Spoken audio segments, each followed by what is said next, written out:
So just as the panelists come up, as Sue said, this morning's panel session will focus on addressing the UK infrastructure gap.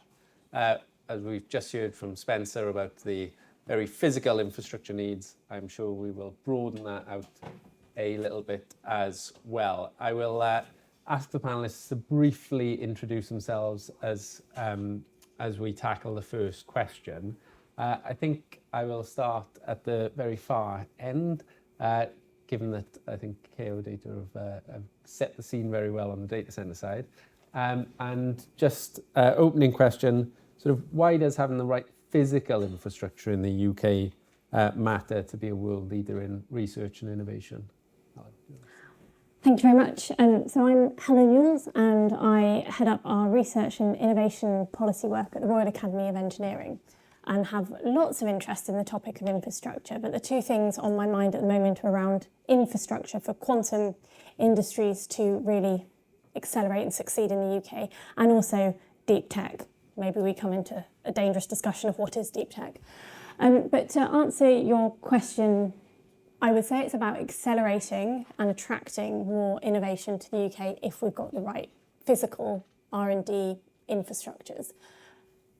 I shall keep it succinct and leave it there. Brilliant. Yeah, thank you very much. And yes, over to Carl. Thank you. I'm 𝗨𝗲𝗀𝗀𝗀𝗀, and I'm the CEO of Siemens, and I'm not sure I'm going to be quite as succinct as that, but I would say three things briefly. First of all, we heard a great introduction to the topic from Lord Valens this morning, and innovation and technology perhaps is the last remaining superpower for the UK to stand on an international stage. So our research environment, is head and shoulders above everything in Europe and very competitive on a global landscape. But development and commercialization is something perhaps we'll come on to. So that would be my first point. It's perhaps the only way we're going to differentiate ourselves. Secondly, he also mentioned about tech being at the corner of answering some of the biggest national and international challenges we have. So at Siemens, we work with NVIDIA and Microsoft and AWS and created our industrial metaverse. And in that space, we've been working with partners to answer some of those topics, like decarbonisation. A great example of that is University of East London, where we've helped them work in a digital space to look at how they could use innovation, how they could adopt innovation to solve the challenge of decarbonisation.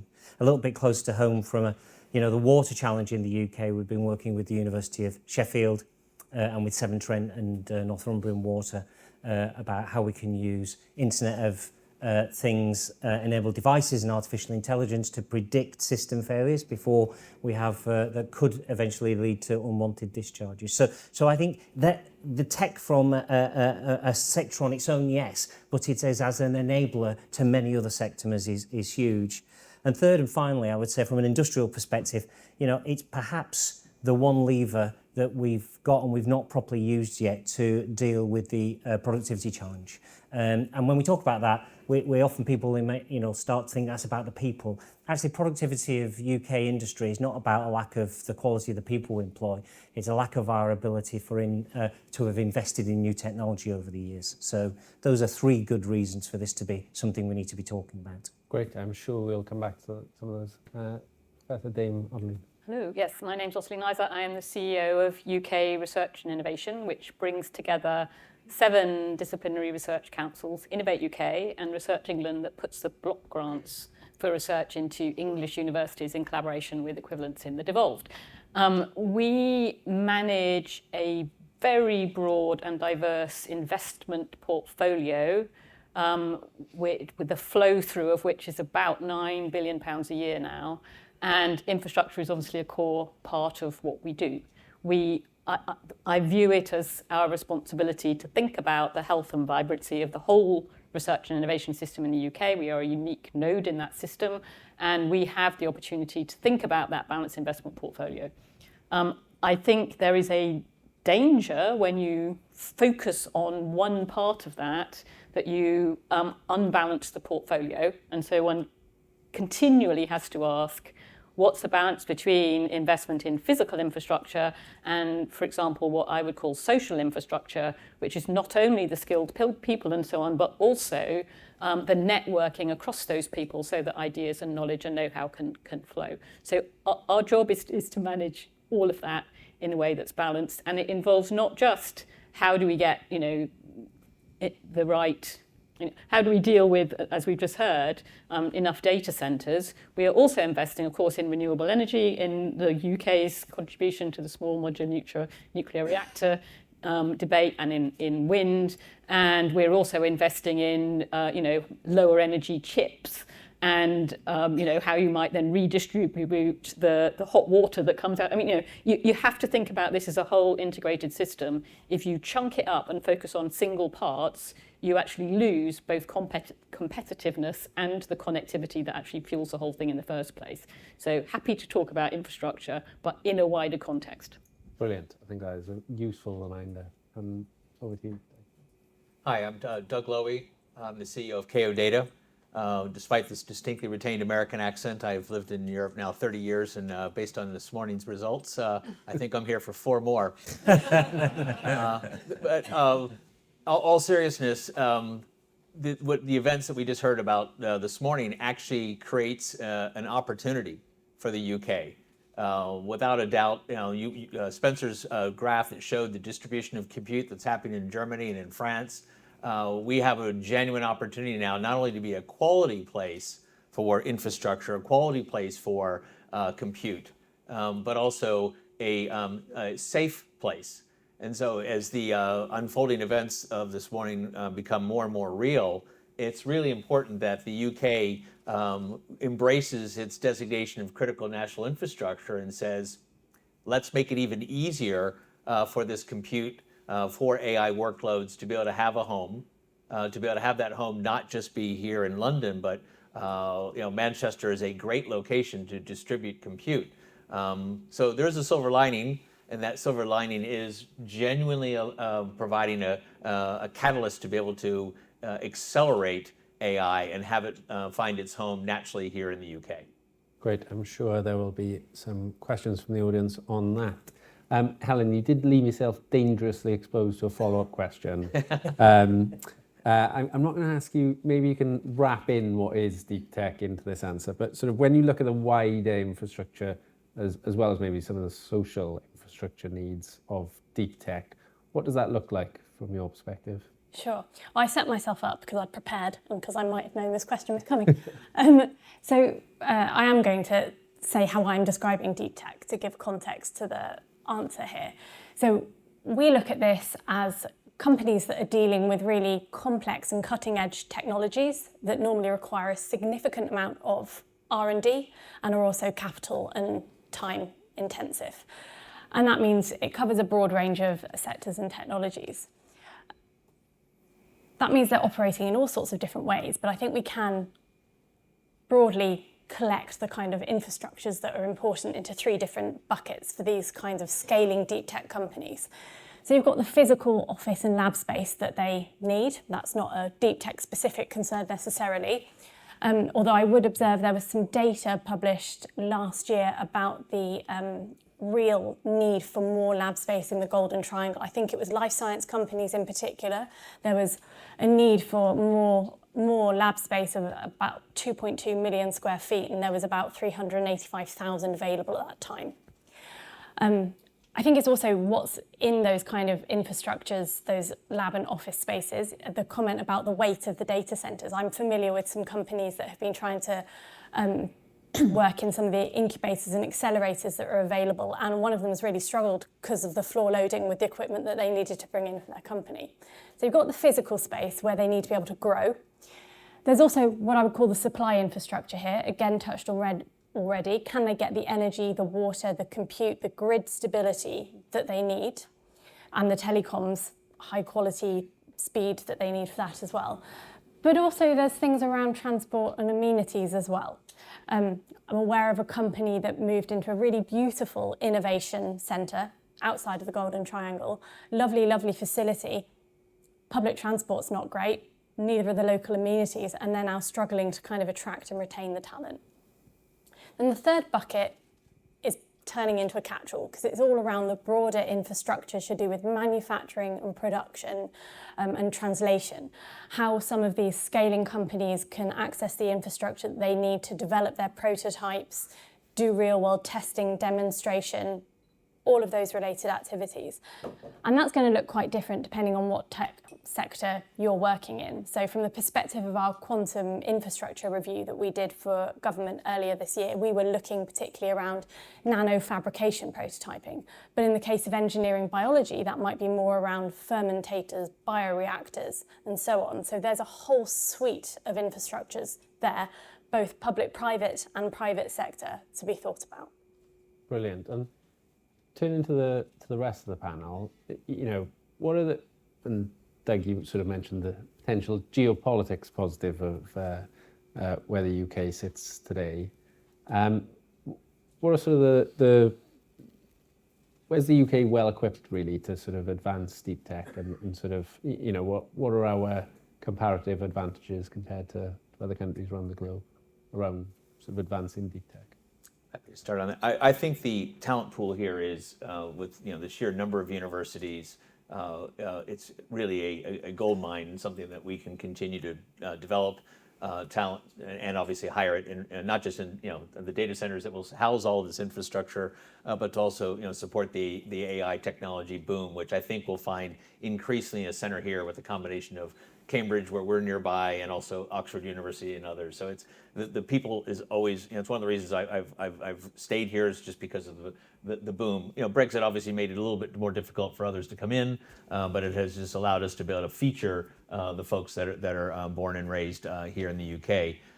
I said it earlier, but I think it's worth repeating.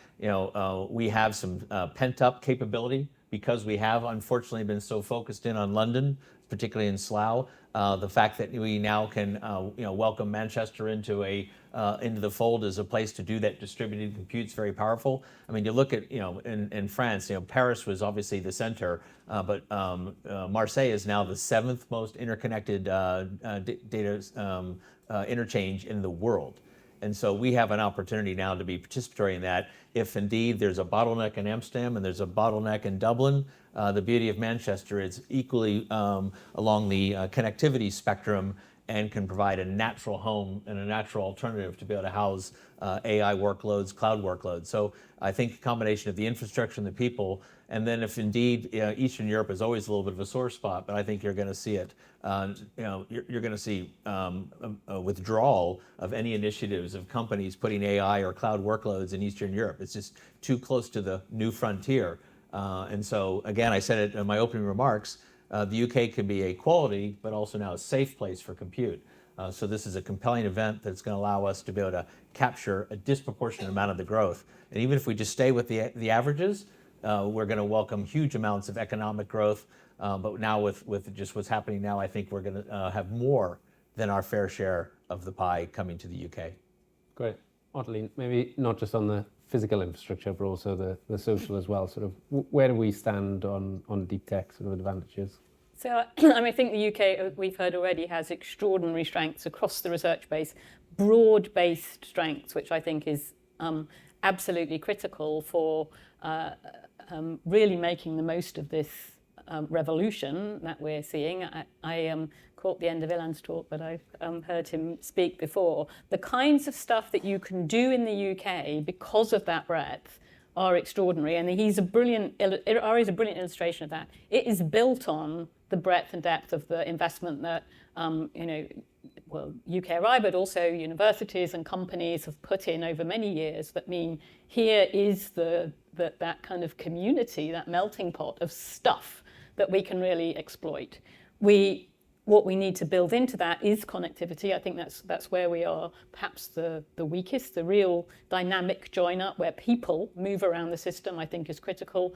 I'm very focused at UKRI on shifting incentives to drive much greater career path diversity in the research and innovation system, to join up the people and create that social infrastructure. And then we are a relatively small country geographically, and so actually where you put things matters less. And I think if we are really smart then about how and where we invest to create diversity across the country in the USPs of the different parts with connectivity, I think that's great. I would highlight a really brilliant initiative that is now a collaboration between Cambridge and Manchester, where Manchester has deep expertise in the manufacturing base. Cambridge is this kind of startup kind of powerhouse, but a lot of those companies struggle with their manufacture locally in Cambridge. They can't do it. We don't want to offshore that because actually a lot of the value for the economy is captured in the high value manufacture, and they have a collaboration with Manchester to drive that. That kind of join up where everybody wins, I think, is critical, and there is that opportunity precisely because the pie is growing and it's growing fast. So we need to make sure that we are working in a joined up way to capture those benefits. Yeah, I mean, I feel a need to call out Manchester as a Manchester lad. Of course we should be doing it in Manchester. There are other places are but none that matter. None that matter. You can't guess from my accent where I'm going. I would agree. I would say, I touched on it at the start, the ecosystem, and as Ōsli mentioned, it's that whole systems thinking. I think there are areas where we are excellent at that. Not in all areas would be my point, though it's not a level playing field across the ecosystem, across different technologies and industry sectors. And I would say the other thing, and I've been the CEO for 5 years, and as part of a global organisation, I spent the first 4 years on international calls, and the first question will be, what have the UK done this week that's caused themselves a problem? You know, we would be a little bit of, we were not stable, let's put it that way. I think over the last months we've seen stabilisation in the UK and an increase in instability in Europe and further afield. And I think that's another opportunity that we need to capitalise on now. And we should be careful not to dance around it for too long, because others, will find their footing one way or another. So I think there are some things where we can differentiate ourselves. Great. I am going to come to the audience because I know there's going to be some questions there. Ōsli, you mentioned about the importance of not just focusing on physical infrastructure. I'm going to ask you to focus on physical infrastructure for a second.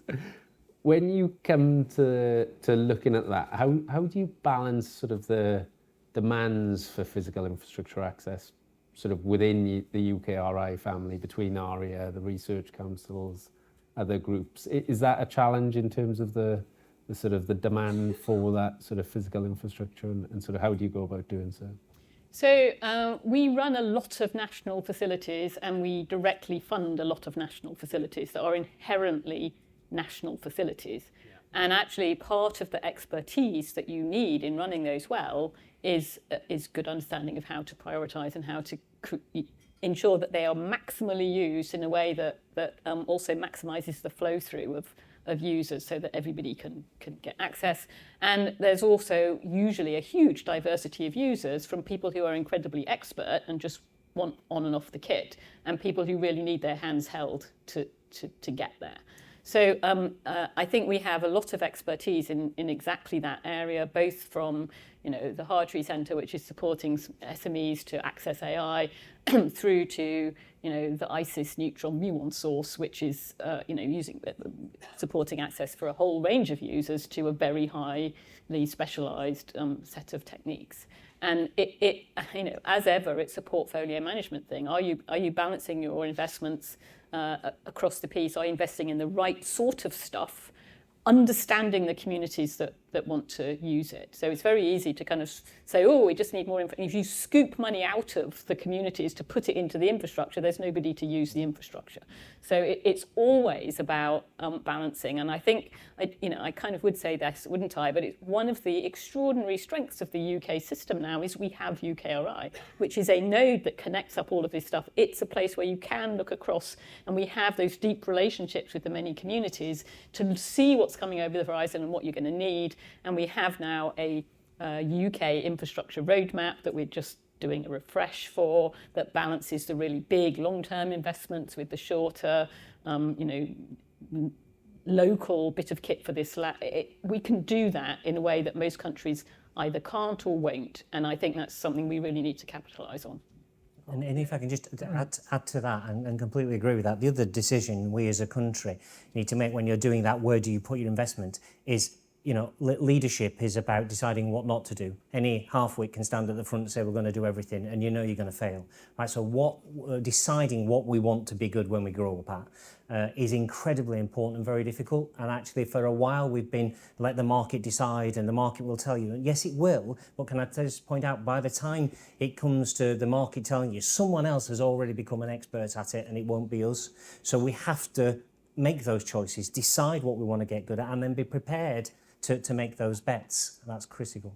I think that's a really important point, particularly in the context of really big infrastructure. Yeah. I mean, that's where a lot of those crunchy either-or choices get made. You don't have to make it on the lab floor. You need that flow-through of opportunities for people to pursue their favourite idea. But if you really are going to put, 500 million, $1 billion into a bit of kit, you got to bet, and that means you are not doing a lot of other things. And that's where the bones of an industrial strategy start to give confidence to people to make those bets. No, we're not looking for certainty. There's very little is certain in this world, but you are looking for directional indication and then stability. And it's something we've been missing for a while in the UK, and I'm hopeful that we're starting to see the kernel of what could turn into a plan that would allow that investment to be pulled through.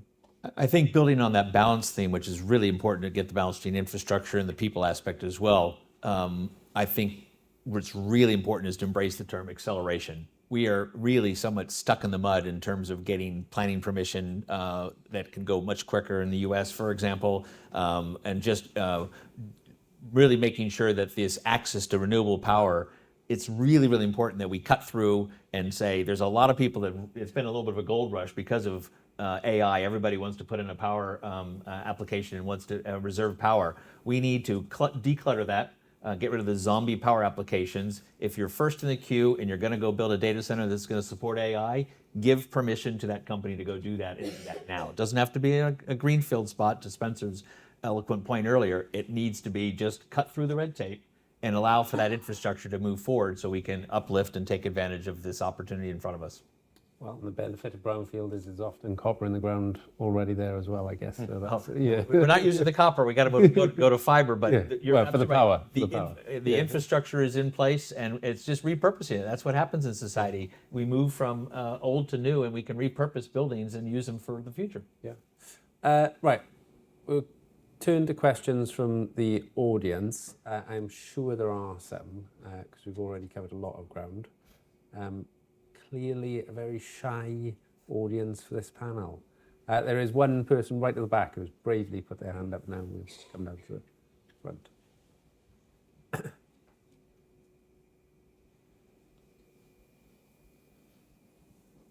A very topical question. So Sean Redman from Silicon Catalyst.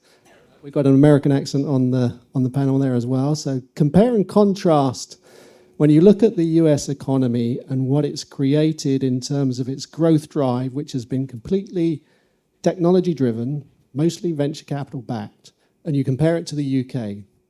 The big difference when you look at the overall economic pie is the lack of a scaling technology sector. We miss it. They have it. Now, what do we do to make sure that we move beyond the research, which we shine globally, to the point where we scale the next decacorns of the global technology industry? So great question. I think 𝗨𝗃𝗀𝗀 did talk about this from a procurement angle, which I think is a very interesting point we don't always touch on much. But who on the panel wants to take a first stab at that?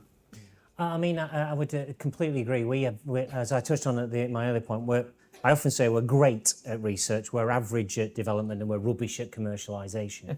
And I think that it's back to my earlier point. What stops people from crowding in that scale-up capital when it's required? And it's certainty. We have danced around whether or not the environment is going to be right for those big investments. And others, the states being particularly good at it, have been very clear about it. If you come here, we will create an environment that will allow you to see long-term returns, and that's where it's driven. And we have to create an environment where there is that stability. Again, it's not about, companies, international companies don't look for guarantees, but they look for a fighting chance of certainty in a marketplace.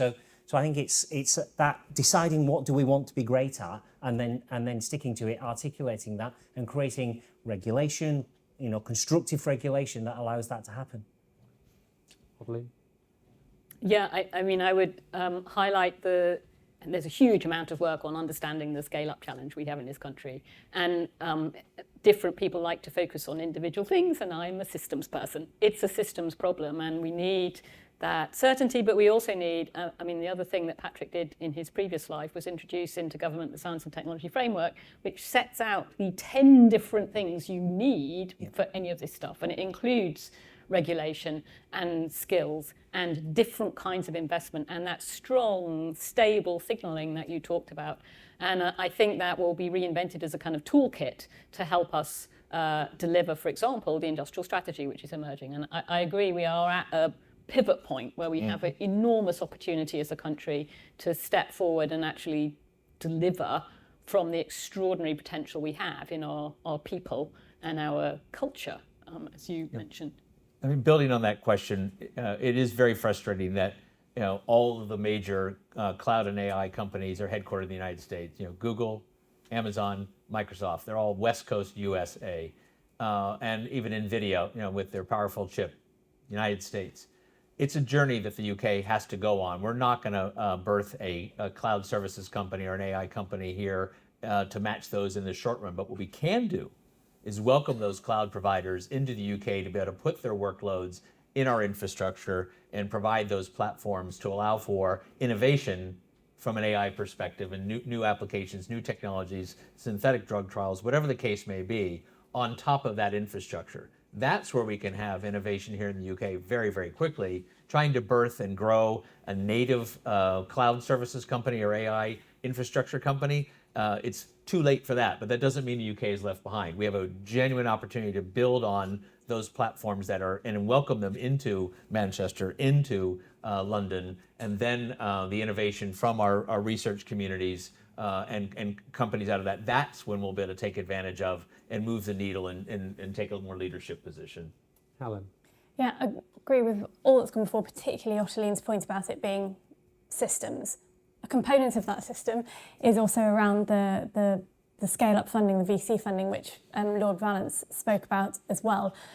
Pretty good in Europe, nowhere near the States. The observation I'd make there is what we can do to help get our VC companies more confident in investing in our real crunchy deep tech companies, where the understanding of what it is those companies trying to do technology-wise is a challenge, and where we can provide more support to make our investors here in the UK more confident and comfortable with that type of investment. Brilliant. Gentleman there, I think, had a question. Hi there. Stevens from ARM. Thanks so much for this really interesting series of discussions. I was really interested in Ottoline's point about energy efficiency in chips. I think particularly with regards to net zero and the kind of questions we have around power usage. We heard in the previous presentation about, is it 23% in Ireland, 22% and up to 30% by 2030. It is exceptional quantities of power. I know we talk about wind and we talk about other renewable energy sources, but just thinking about how we're thinking about the kind of sustainability of that system, I'd just love to hear more about it. Thank you. Yeah, great. Who would like to take that first? I don't know the magic solution. I do know we're funding work to look at it, and that's where it needs to come from. Actually, some of the ARIA stuff too, potentially thinking about that. And I'm sure you know more about it than I do at ARM. But this is we're sort of back to the systems. You have to keep your eyes zoomed out while you're working away, trying to tackle your local challenge and your instant bottleneck. If you get too focused on the current bottleneck, you miss the fact that there's actually a bypass, which is infinitely easier, cheaper, and more rapid. And that's actually something also where, as the UK, where we weren't in the first wave of big data companies, we need to keep our eyes open for the second and the third and the fourth wave to leapfrog, I think. Fortunately, the data center industry has gotten very good at getting more and more efficient every year. With what we call PUE, power utilization efficiency.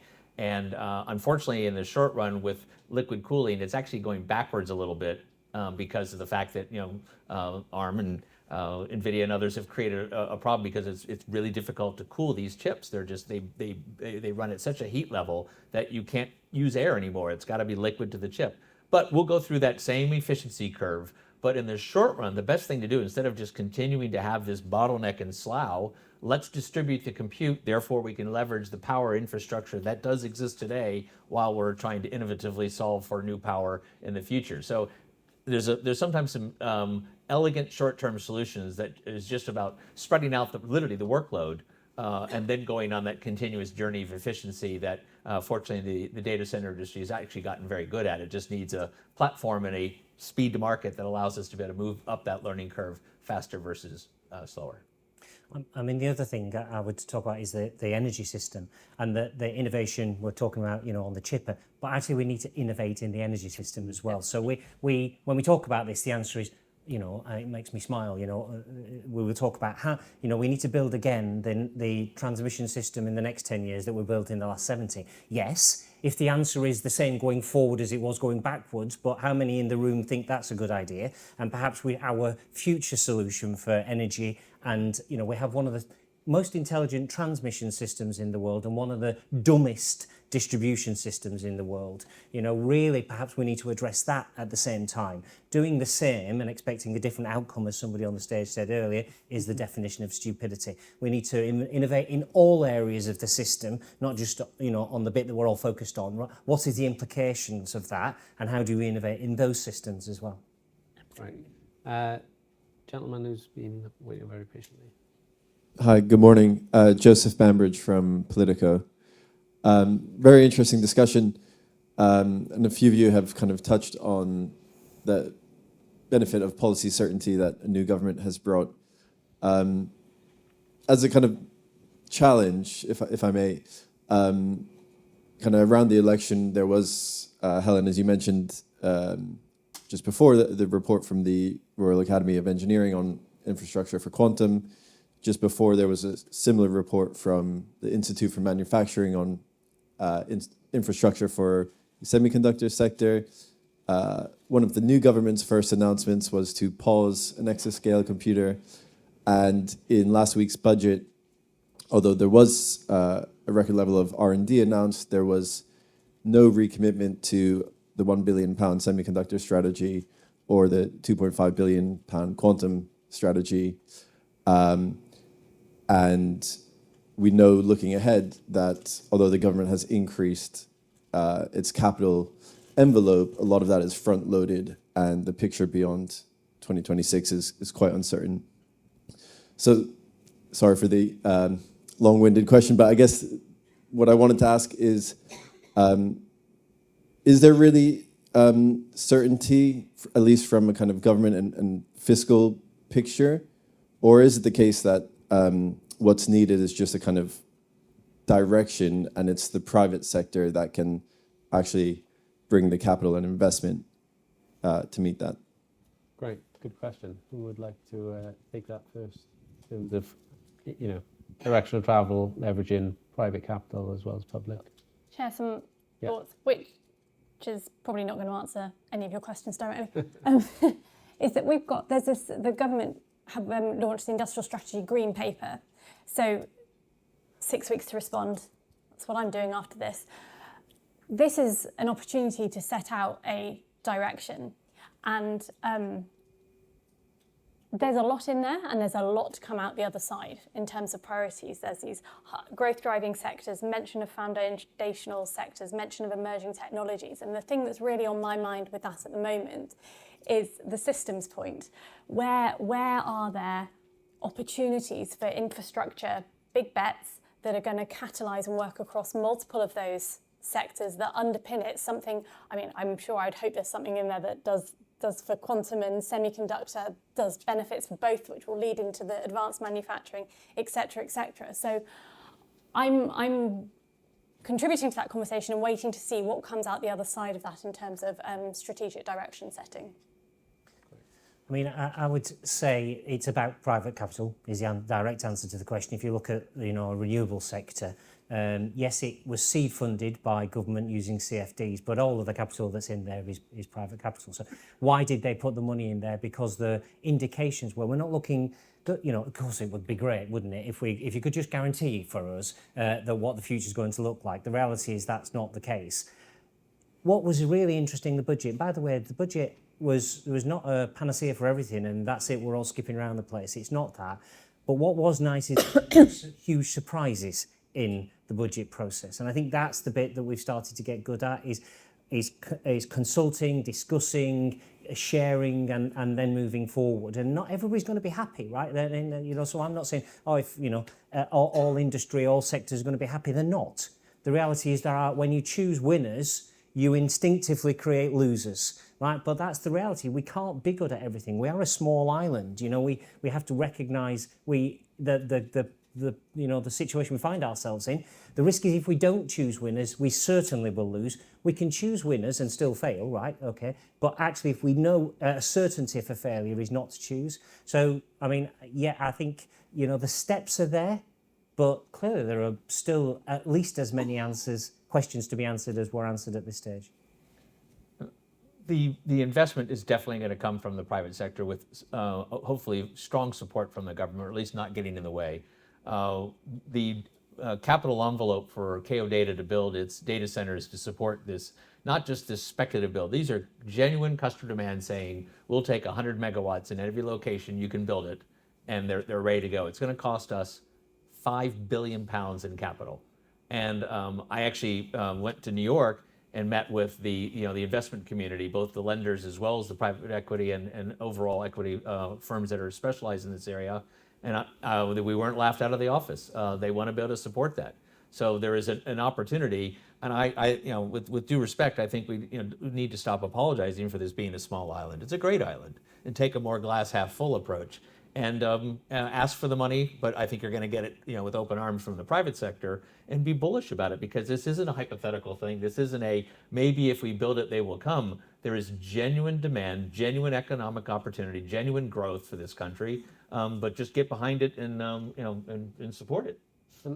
Otley, how does UKRI try to, I guess, leverage public sector investment to crowd in that private sector investment as well? Absolutely. I think that's the key point, because the big investments are inevitably going to be private sector investments.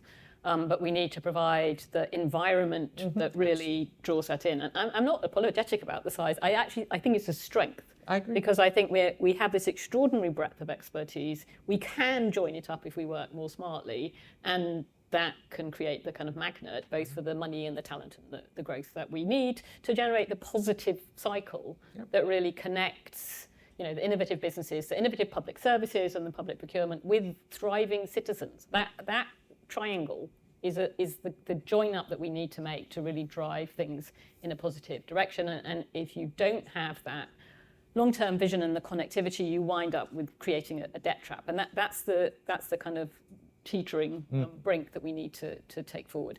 So how do we work to join up? We, again, need to do it in an intelligent way. If you demand co-investment up front, you crowd out SMEs, but we can build partnerships. So that Innovate UK, for example, run an investor partnership program where effectively the due diligence is done by the refereeing process for the grants that the companies are providing, but they bring in at the get-go capital from the private sector to co-invest, for example. And it's that range of tools that we need to deploy intelligently, horses for courses, different sectors, different parts of the country, different parts of the innovation cycle. And again, because we're small and we can join up, we can do that in ways that it's not possible in some of the bigger players. Great. We've got time for one more question, if there is, from the floor. I can't see any, so you're going to have to live with the chair's question, which won't be about South Wales, I promise. I'm told not to ask that too much. But I guess to all of you, fascinating discussion. We've touched on the industrial strategy, maybe we haven't focused on it. I won't phrase this so Otley has to answer a question on the industrial strategy, because that'd be too cruel. But what one final message do you all have for the audience to sort of take away today? And I'll start with you, if that's right. It can be about the industrial strategy, or it can be about something wider as well. I think just in general, I've been doing this a long time, hence the gray hairs. And there was the telecommunications revolution, which brought a lot of excitement here with both British Telecom and Cable and Wireless. There was the cloud revolution, which we're still seeing, massive dividends being paid here in the UK based on this digital transformation journey. But this artificial intelligence wave is going to make both those pale in comparison. It's going to create a huge opportunity for society. And the fact that techUK is here to be able to help bring us together is a good example to this all can be done if we work together. But this is a huge opportunity. It's time to invest. It's time to cut through the red tape that I mentioned before, and be able to recognize that there are companies that are begging to deploy billions of pounds of investment. We just need to make sure that we welcome them with open arms, because a benefit is, it's not cat videos, it is solving cancer, it is modeling global warming, it is looking at ways to make society uplift and improve society. So this is our time. It's about how we execute. I think it's just a sense of urgency and a sense of optimism. Brilliant. I'm excited about outcome-focused policy. I think the new government's mission-led approach, of which the industrial strategy is part of a part, is a really good example of joining up, systems thinking, to deliver an outcome. It's very easy for people to get excited about announcing input investments. We need the input investments, but to bring in the right ones at the right place in the right way, you need your outcome focus. And I think that's the flip that we need to take. And I also think that that's really important for some of the broader questions people have been talking about, creating that sense of kind of shared endeavour across the country, the agency that we have in communities right around the country to address some of these key problems that we have. If that's the language we're talking, it's much easier to get all of the pieces together to deliver on that outcome. So, outcomes focus with systems thinking underpinning it is really exciting. So I would agree with that completely, but I would add the power of democratisation. So artificial intelligence isn't new. So we've been using artificial intelligence as part of our R&D profile in Siemens since the 70s. What's changed over the last few years is data centres and accessibility of computing power to make it, that you can use Copilot at the drop of a hat. I think that's incredibly powerful. I think we need to look at how do we democratise more of our technology and make sure that we do it in a manner that is just for our SMEs. We are, lots of big company names we've talked about so far. Actually, we are the minority in terms of UK industry. The vast majority is SMEs, and we rely on SMEs. Our supply chain, I employ 50,000 people in the UK supply chain for Siemens, and I only employ directly 13,000, right? So it's incredibly important that in this democratisation of technology, we don't create the haves and the have-nots, and that we pull through SMEs. And I think if we can do that, I think we're on the cusp of something really impressive. Great. Helen. Everything that's gone before.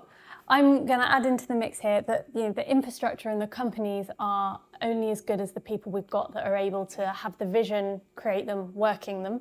And we've discussed that the UK has got great talent, great people. I'm sure this room is full of it. But there's a pipeline issue here, and we need to make sure that we can keep producing the engineers and the technicians and the qualified staff that we need from all parts of the country and from all demographics. Brilliant. Well, thank you very much, and please join me in thanking the panel in the usual way. We're now going to move to a short coffee break, so if you can come back into the room in 20 minutes, that would be great. But thank you very much. Thank you. Outcomes comment. That's it.